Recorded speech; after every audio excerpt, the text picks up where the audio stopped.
Hello dear friends, welcome to Ram wealth. నా పేరు రామ్. ఈ సెషన్ చాలా ఇంపార్టెంట్. ఎందుకంటే మనం రిటైర్ అయిన దగ్గర నుంచి మన లైఫ్ ఎండింగ్ వరకు కూడా పెన్షన్ ఎలా ప్లాన్ చేసుకోవాలన్నది ఈ సెషన్లో మనం డిస్కస్ చేయబోతున్నాం. ఈ సెషన్లో మనం ఎన్పిఎస్ నేషనల్ పెన్షన్ స్కీమ్ గురించి డిస్కస్ చేస్తాం. మీకు తెలుసో లేదో, ఒక సర్వే ప్రకారం ఇండియాలో 80% ఆఫ్ ది పీపుల్ ఎలాంటి రిటైర్మెంట్ ప్లాన్స్ చేసుకోవటం లేదు. మేబీ వాళ్ళ పిల్లల మీద డిపెండ్ అవుదామని కొంతమంది అనుకుంటుంటారు, వాళ్ళు కొంత సేవింగ్ ఉన్నది సరిపోతుంది అని చెప్పి కొంతమంది అనుకుంటుంటారు. బట్ ఆ సేవింగ్స్ వాళ్ళ రిటైర్మెంట్ తర్వాత లైఫ్ లాంగ్ హ్యాపీగా లీడ్ చేయడానికి సరిపోవు. ఈ సెషన్లో మనం ఎన్పిఎస్ సంబంధించి అన్ని ఫీచర్స్ గురించి డీటెయిల్గా డిస్కస్ చేస్తాం. అలానే ఒక పర్సన్ ఎంత అమౌంట్ ఇన్వెస్ట్ చేస్తే రిటైర్మెంట్ టైంకి ఎంత కార్పస్ క్రియేట్ అవుతుంది, దాన్ని పెన్షన్లాగా ఎలా కన్వర్ట్ చేసుకోవాలి, అలానే డిఫరెంట్ ఏజ్ గ్రూప్ వాళ్ళు ఎంత అమౌంట్ ఇన్వెస్ట్ చేస్తే వాళ్ళు కావాలనుకున్న పెన్షన్ రిటైర్ అయిన తర్వాత పొందే అవకాశం ఉంది. ఇవన్నీ కూడా డీటెయిల్గా డిస్కస్ చేద్దాం. నేను ఎన్పిఎస్ వెబ్సైట్ నుంచి క్యాలిక్యులేటర్ యూస్ చేసి నేను ఎక్స్ప్లెయిన్ చేస్తుంటాను. మీ ఏజ్కి అనుగుణంగా కూడా ఆ క్యాలిక్యులేటర్ యూస్ చేసుకుని మీరు చెక్ చేసుకోవచ్చు. అమెరికాలో 401k అనే అకౌంట్ ఒకటి ఉంటుంది. దీన్ని ప్రతి ఒక్కరు కూడా యూస్ చేస్తుంటారు. దీని ద్వారా ఇన్వెస్ట్ చేస్తుంటారు. ఎవ్రీ ఎంప్లాయీ కూడా కొంత అమౌంట్ దాంట్లో పార్క్ చేయాల్సి ఉంటుంది ఎవ్రీ మంత్. అది వాళ్ళకి రిటైర్మెంట్ అకౌంట్ అనమాట. రిటైర్ అయిన తర్వాత ఆ అకౌంట్ నుంచి పెన్షన్ తీసుకుంటుంటారు. సేమ్ కాన్సెప్ట్ ఇండియాలో కూడా కొన్ని సంవత్సరాల క్రితం సెంట్రల్ గవర్నమెంట్ ఇంప్లిమెంట్ చేసింది. Already central government, state government, already కొన్ని ప్రైవేట్ కంపెనీస్ కూడా దీన్ని ఎంప్లాయీ ప్రావిడెంట్ ఫండ్ ప్లేస్లో యూస్ చేస్తూ ఉన్నాయి. బట్ కొంతమందికి గవర్నమెంట్ ఎంప్లాయీస్కి ఈ స్కీమ్ పెద్దగా నచ్చటం లేదు. మేబీ మార్కెట్ లింక్డ్ అయి ఉంది కాబట్టి. బట్ ఓవరాల్గా లాంగ్ రన్లో మంచి రిటర్న్స్ ఈ స్కీమ్ ద్వారా వచ్చే అవకాశం ఉంటుంది. అలానే ఎవరైతే ప్రైవేట్ ఎంప్లాయీస్ ఉంటారో, జనరల్ పబ్లిక్ ఉంటారో, వాళ్ళందరూ కూడా ఈ స్కీమ్ని ఆన్లైన్లో అకౌంట్ ఓపెన్ చేసుకుని ఇన్వెస్ట్మెంట్ చేయొచ్చు. ఇన్వెస్ట్మెంట్ చేసుకుని మన పెన్షన్ మనం ప్లాన్ చేసుకోవచ్చు. ఇంకొక one of the advantage feature ఏంటంటే ఈ స్కీమ్లో ఎన్పిఎస్ అమౌంట్లో ఏదైతే మనం అమౌంట్ ఇన్వెస్ట్ చేస్తామో ఆ అమౌంట్ని ఎవరు కూడా టచ్ చేయలేరు. Even though NPS investor bankrupt అయినప్పటికీ కోర్ట్స్ కూడా అమౌంట్ని టచ్ చేయలేవు. అలానే మన కిడ్స్ ఎవరైతే ఉన్నారో మనం రిటైర్ అయిన తర్వాత వాళ్ళు కూడా ఆ అకౌంట్ నుంచి అమౌంట్ తీసుకునే అవకాశం ఉండదు. ఆ అకౌంట్లో ఏదైతే అమౌంట్ జనరేట్ అయిందో, వెల్త్ కార్పస్ జనరేట్ అయిందో, అదంతా కూడా మనం పెన్షన్లా కన్వర్ట్ చేసుకునే అవకాశం మాత్రమే ఉంటుంది. సో దట్ ఈ స్కీమ్లో ఇన్వెస్ట్ చేసిన అమౌంట్తో మనం లైఫ్ లాంగ్ పీస్ఫుల్గా బ్రతకొచ్చు. ఇంకొక హార్డ్ రియాలిటీ ఏంటంటే, మనందరం కూడా ప్రైవేట్ కంపెనీస్లో పనిచేస్తుంటాం. మనం రిటైర్ అయిన తర్వాత మన కంపెనీస్ నుంచి పెన్షన్ రాదు. ఈవెన్ ఇప్పుడు గవర్నమెంట్ జాబ్స్ చేసే వాళ్ళకి కూడా పెన్షన్ ఉండట్లేదు. సో మన పెన్షన్ మనమే ప్లాన్ చేసుకోవాలి. రిటైర్ అయిన తర్వాత మనం ఎలా బ్రతకాలన్నది మనమే ప్లాన్ చేసుకోవాలి. లేకుంటే మన పిల్లల మీద ఆధారపడి బ్రతకాల్సి వచ్చింది. ఇంకా ఎన్పిఎస్ డీటెయిల్స్లోకి వెళ్దాం.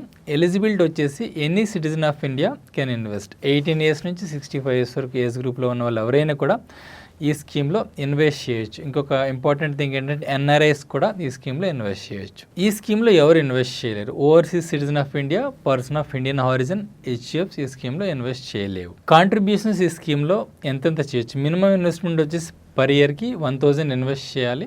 మ్యాక్సిమం ఇన్వెస్ట్మెంట్కి ఎలాంటి లిమిట్ లేదు. మనం మంత్లీ అన్న ఇన్వెస్ట్ చేయొచ్చు, లేకుంటే లంసమ్గా కూడా ఈ స్కీమ్లో ఇన్వెస్ట్ చేయొచ్చు. ఎన్పిఎస్లో ఇన్వెస్ట్ చేసిన అమౌంట్ ఎక్కడ ఇన్వెస్ట్ చేస్తారు? ఏదైతే మనం అమౌంట్ ఎన్పిఎస్లో ఇన్వెస్ట్ చేస్తాం అమౌంట్ని తీసుకెళ్ళి equity, government bonds, corporate bonds, alternative securities, ఇలా 4 ఎసెట్ క్లాసెస్ ఉంటాయి.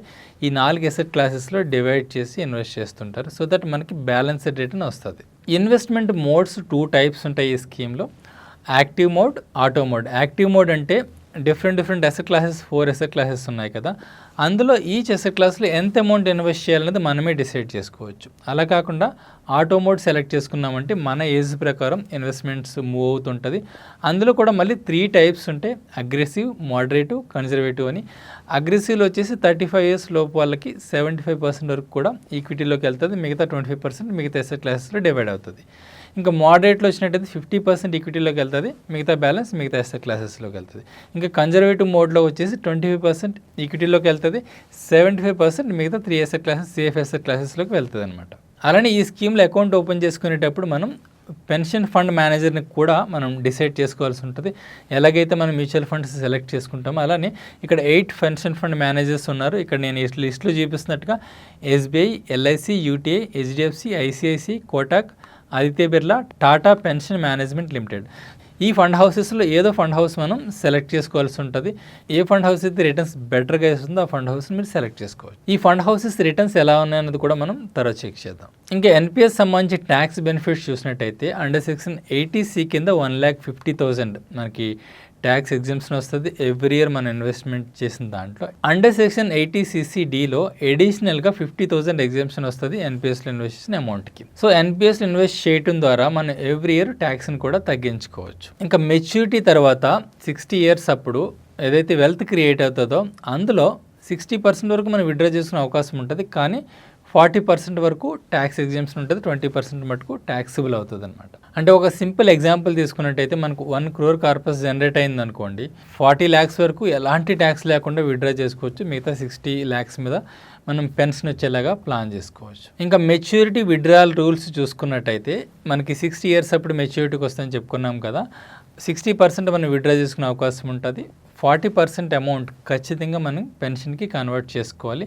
సో మంత్లీ పెన్షన్ దాని నుంచి వచ్చేటట్టు కన్వర్ట్ చేసుకోవాల్సి ఉంటుంది. ఈ పెన్షన్కి కన్వర్ట్ చేసుకోవడానికి యాన్యుటీ తీసుకోవాల్సి ఉంటుంది. యాన్యుటీ తీసుకునేటప్పుడు డిఫరెంట్ మోడ్స్ ఉంటాయి. ఫస్ట్ మోడ్ వచ్చేసి టోటల్ అమౌంట్ మనకి లైఫ్ లాంగ్ పెన్షన్ లాగా వచ్చేసేటట్టు ప్లాన్ చేసుకోవచ్చు. ఇంకా సెకండ్ మోడ్ వచ్చేసి మన లైఫ్ తర్వాత మన స్పౌజ్ ఎవరైతే ఉన్నారో వాళ్ళ లైఫ్ లాంగ్ కూడా పెన్షన్ వచ్చేటట్టు పెట్టుకోవచ్చు. ఇంకొక అదర్ మోడ్ ఏంటంటే ఏదైతే కార్పస్ బిల్డ్ అయ్యి ఉందో దాని మీద వచ్చిన రిటర్న్ మాత్రమే పెన్షన్ లాగా రావాలి. మన లైఫ్ ఎండింగ్ తర్వాత ఎవరైతే స్పౌజ్ కానీ కిడ్స్ కానీ ఉంటారో వాళ్ళకి ఆ కార్పస్ వెళ్ళేటట్టు కూడా మనం ప్లాన్ చేసుకోవచ్చు. ఇంకా ప్రీమెచ్యూర్ విత్డ్రాయల్ రూల్స్ చూసినట్టయితే 15 years తర్వాత కొంత ప్రీమెచ్యూర్గా మనం తీసుకునే అవకాశం ఉంటుంది. అలానే 25 years తర్వాత తీసుకున్నట్టయితే 50% వరకు కూడా ప్రీమెచ్యూర్గా తీసుకోవచ్చు. బట్ కొన్ని కండిషన్స్ ఉంటాయి. అలానే పార్షియల్ విత్డ్రాయల్ చూసినట్టయితే 3 years తర్వాత మనం కాంట్రిబ్యూట్ చేసిన దాంట్లో 25% వరకు కూడా తీసుకోవచ్చు. బట్ ఈ రెండింటికి కూడా కొన్ని కండిషన్స్ వస్తాయి. ఈ ప్రీమెచ్యూర్ పార్షియల్ విత్డ్రాయల్ కొన్ని కండిషన్స్ ఉంటాయి. పిల్లల ఎడ్యుకేషన్ పర్పస్ కానీ, మెడికల్ ఎమర్జెన్సీస్ పర్పస్ కానీ, ఏమైనా ఇల్లు కట్టుకుంటున్న వాటికి కానీ, ఇలాంటి క్రిటికల్ ఇంపార్టెంట్ ఎక్స్పెన్సెస్కి మాత్రమే మనం విత్డ్రా చేసుకునే అవకాశం ఉంటుంది. ఇప్పుడు మనం ఈ ఎన్పిఎస్ స్కీమ్స్లో ఈక్విటీ అలానే కార్పొరేట్ బాండ్స్, గవర్నమెంట్ బాండ్స్ ఎంతెంత రిటర్న్స్ ఇస్తున్నాయో చూద్దాం. ఈ ప్లాన్స్కి సంబంధించిన రిటర్న్స్ మనం మనీ కంట్రోల్ ద్వారా చూడొచ్చు. ఈ ఎన్పిఎస్ ప్లాన్స్కి సంబంధించిన రిటర్న్స్ మనం మనీ కంట్రోల్ ద్వారా చూడొచ్చు. నేను ఈ లింక్ వచ్చేసి వీడియో డిస్క్రిప్షన్లో పెడతాను, మీరు అక్కడ నుంచి చెక్ చేసుకోవచ్చు. ఫస్ట్ నేను ఈక్విటీ రిటర్న్స్ చెక్ చేస్తున్నా. ఈక్విటీ మీద క్లిక్ చేసి అప్లై ఫిల్టర్ కొట్టగానే ఇక్కడ ఈక్విటీ రిటర్న్స్ మనం చూడొచ్చు. ఇక్కడ మీరు చూసినట్టయితే ఇక్కడ HDFC, ICICI Prudential, Kotak, LIC ఇలా ఏదైతే 8 ఫండ్ మేనేజర్స్ చెప్పానో వాటికి సంబంధించిన రిటర్న్స్ అన్ని మీరు ఇక్కడ చూడొచ్చు. ఇక్కడ 1 year చూసినట్టయితే పెద్దగా రిటర్న్స్ లేవు, ఎందుకంటే లాస్ట్ 1 yearలో రిటర్న్స్ తక్కువగా ఉన్నాయి. కాబట్టి 3 years చూసినట్టయితే 18% సిఏజిఆర్ రిటర్న్స్ ఉన్నాయి. ఇంకా 5 years చూసినట్టయితే 12 to 11% ఉన్నాయి. మనం 5 years రిటర్న్సే తీసుకుందాం, ఎందుకంటే మనం ఇన్వెస్ట్ చేసేది లాంగ్ టర్మ్లో కాబట్టి 5 years రిటర్న్స్ ఎంతైతే ఇక్కడ ఉన్నాయో ఇంచుమించు అది వర్కౌట్ అయ్యే అవకాశం ఉంది. ఇంచుమించు 11 to 12% వర్కౌట్ అయ్యే అవకాశం ఉంది. ఇంకా గవర్నమెంట్ బాండ్స్ చూద్దాం. గవర్నమెంట్ బాండ్స్ ఫిల్టర్ అప్లై చేసినట్టయితే మీరు ఇక్కడ రిటర్న్స్ చూడొచ్చు. 8 to 7% ఉన్నాయి. ఇంచుమించు దగ్గర 8% ఉన్నాయి. 7.8 or 7.7 అలా ఉన్నాయి 5 years రిటర్న్స్. సో ఇంచుమించు గవర్నమెంట్ బాండ్స్ దగ్గర నుంచి అలా వర్కౌట్ అవ్వచ్చు. ఇంకా కార్పొరేట్ బాండ్స్ కూడా ఇంచుమించు 5 years రిటర్న్స్ చూసినట్టయితే 7.6 or 7.5 అలా ఉన్నాయి. సో యావరేజ్గా మీరు ఈ 3 asset క్లాసెస్వి చూసుకున్నట్టయితే మేజర్గా 3 asset క్లాసెస్ ఉంటే ఆల్టర్నేటివ్ ఇన్వెస్ట్మెంట్స్ ఉన్నా కూడా మీరు అది సెలెక్ట్ చేసుకోకపోయినా కూడా పర్వాలేదు. మేజర్గా అమౌంట్ అంతా కూడా ఈ 3 asset క్లాసెస్లోనే డిస్ట్రిబ్యూట్ అవుతుంది. సో మీకు యావరేజ్గా 10% వర్కౌట్ అయ్యే ఛాన్స్ అయితే ఉంటుంది. ఈక్విటీలో 12% వర్కౌట్ అయినా, మిగతా వాటిల్లో 7 to 8% వర్కౌట్ అయినా, ఈక్విటీ కాంట్రిబ్యూషన్ మీరు ఎక్కువ తీసుకున్నారంటే 10 to 11% వర్కౌట్ అయ్యే ఛాన్స్ ఉంటుంది. ఇప్పుడు ఎన్పిఎస్ ట్రస్ట్ క్యాలిక్యులేటర్ నేను ఓపెన్ చేస్తాను. ఈ ఎన్పిఎస్ గవర్నమెంట్ సైట్ది. సో ఇక్కడ నుంచి మీరు ఎంత అమౌంట్ ఇన్వెస్ట్ చేసినట్టయితే మనకి ఎంత కార్పొరేషన్ జనరేట్ అయ్యే అవకాశం ఉంది, అలానే ఎంత మనకి పెన్షన్ వచ్చే అవకాశం ఉంది. ఫస్ట్ ఎడ్యుకేషన్ కంప్లీట్ అయ్యి జాబ్ జాయిన్ అయిన వాళ్ళ పాయింట్ ఆఫ్ వ్యూలో చూద్దాం. అరౌండ్ 24-25 years ఏజ్ వాళ్ళు. మేబీ ఇక్కడ నేను 98 పెడుతున్నా, జనవరి పెడుతున్నా. ఒక 5,000 వీళ్ళు ఇన్వెస్ట్ చేసినట్టయితే, సో 5,000 ఇన్వెస్ట్మెంట్ చేస్తారని చెప్పి ఎవ్రీ మంత్ ఇన్వెస్ట్మెంట్ చేస్తున్నారని చెప్పి ఇక్కడ తీసుకున్నాం. అలానే కాంట్రిబ్యూషన్ ఏజ్ ఇక్కడ 75-60 వరకు ఉంది. మనం 60 వరకు తీసుకుందాం. 60 వరకు, 75 వరకు కూడా ఇన్వెస్ట్ చేయొచ్చు దీంట్లో, బట్ 60 వరకు తీసుకుందాం. అలానే investment return expectation 10% by default ఇచ్చాడు. 11 కూడా పెట్టుకోవచ్చు, బట్ మనం 10 తీసుకుందాం. అలానే ఇక్కడ I would like to purchase annuity for 40% అని ఉంది. అంటే 60% మనం విత్డ్రా చేసుకోవచ్చు అని చెప్పుకున్నాం కదా. బట్ నేనేం సజెస్ట్ చేస్తానంటే ఈ స్కీమ్లో ఇన్వెస్ట్ చేసేది 100% మీ రిటైర్మెంట్ పాయింట్ ఆఫ్ వ్యూలోనే ఇన్వెస్ట్ చేయండి. సో ఆ అమౌంట్ని మన రిటైర్మెంట్కి పెన్షన్ కన్వర్ట్ చేసుకుంటామని అజ్యూమ్ చేసుకుని నేను ఇది 100% చేశాను. సో మనం రిటైర్ అయిన తర్వాత దాని మీద రిటర్న్ మనకి 6% వస్తుంది ఇక్కడ ఉంది. సో ఇక్కడ నేను 6% ఉంచుతున్నా. సో ఈ కండిషన్స్ అన్ని అప్లై చేసిన తర్వాత మన యాక్చువల్ ఇన్వెస్ట్మెంట్ ఎంత చేస్తున్నట్టు 21 lakhs చేస్తున్నట్టు మనకు వచ్చేది 2 crores వస్తున్నట్టు. Okay, so 2 crores 20 lakhs. So మీరు ఇక్కడ చూడొచ్చు, your expected monthly pension will be 1,06,000 per month. Okay, so ఈ విధంగా 5,000 ఇన్వెస్ట్మెంట్తో కూడా రీసెంట్గా ఈ విధంగా జాబ్ జాయిన్ అయిన వెంటనే దీన్ని స్టార్ట్ చేసుకుంటే జస్ట్ 5,000తో స్టార్ట్ చేసుకున్నా కూడా మనం 1 lakh లైఫ్ లాంగ్ పెన్షన్ వచ్చేలాగా ప్లాన్ చేసుకోవచ్చు. ఇంకొక 5 years అంటే అరౌండ్ 30 years ఏజ్ ఉన్న వాళ్ళు ఇంకొక 5 years వెనక్కి వెళ్ళి చూద్దాం. అంటే 30 years ఏజ్ ఉన్న వాళ్ళు ఎంత ఇన్వెస్ట్ చేయాలి? అరౌండ్ 1993 సెలెక్ట్ చేసుకుంటున్నాను నేను. సో వీళ్ళు వచ్చేసి దగ్గరగా 8,000 ఇన్వెస్ట్ చేయాల్సి ఉంటుంది ఇంచుమించు. Same kind of corpus create అవ్వాలంటే వీళ్ళు ఇన్వెస్ట్ చేసే అమౌంట్ 30 lakhs అవుతుంది. క్రియేట్ అయ్యేది దగ్గరగా 2 crores అవుతుంది. వీళ్ళకి కూడా దగ్గరగా 1 lakh per month పెన్షన్ వచ్చేలాగా 8,000 ఇన్వెస్ట్ చేసినట్టయితే సరిపోతుంది. ఇంకా 35 years ఉన్న వాళ్ళు చూసినట్టయితే అరౌండ్ 1988 చూసినట్టయితే వీళ్ళు దగ్గరగా 14,000 ఇన్వెస్ట్ చేయాల్సి ఉంటుంది సేమ్ కైండ్ ఆఫ్ పెన్షన్ రావాలంటే. దగ్గరగా ఇన్వెస్ట్ చేసే అమౌంట్ 43 lakhs అవుతుంది. 2 crores జనరేట్ అవుతుంది. దగ్గరగా 1,04,000 మంత్లీ పెన్షన్ వచ్చే అవకాశం ఉంటుంది. సో ఈ విధంగా ఈ పెన్షన్ క్యాలిక్యులేటర్ని యూజ్ చేసుకుని మీరు కూడా మీ ఏజ్ని ఇక్కడ ఇచ్చేసి ఏదైతే నేను ఈ కండిషన్స్ పెట్టానో ఇవన్నీ కూడా మోర్ రియలిస్టిక్ కండిషన్స్, ఈ కండిషన్స్ని అప్లై చేసి మీరు చెక్ చేసుకోవచ్చు. ఎంత మీకు పెన్షన్ రావాలంటే ఎంత ఇన్వెస్ట్ చేయాలన్నది మీరు ఇక్కడ మ్యానిపులేట్ చేసి చెక్ చేసుకోవచ్చు. ఈ ఎన్పిఎస్ క్యాలిక్యులేటర్ లింక్ నేను వీడియో డిస్క్రిప్షన్లో ఇస్తాను, అది యూజ్ చేసుకొని మీరు చెక్ చేసుకోవచ్చు.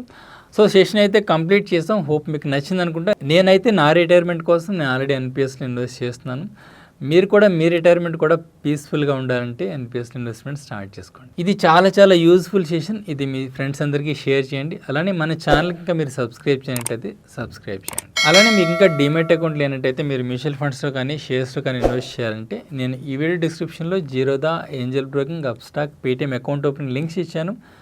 అవి యూస్ చేసుకుని మీ డీమెట్ అకౌంట్ విత్ ఇన్ 10 minutesలో ఆన్లైన్లో ఓపెన్ చేసుకోవచ్చు. Thank you friends.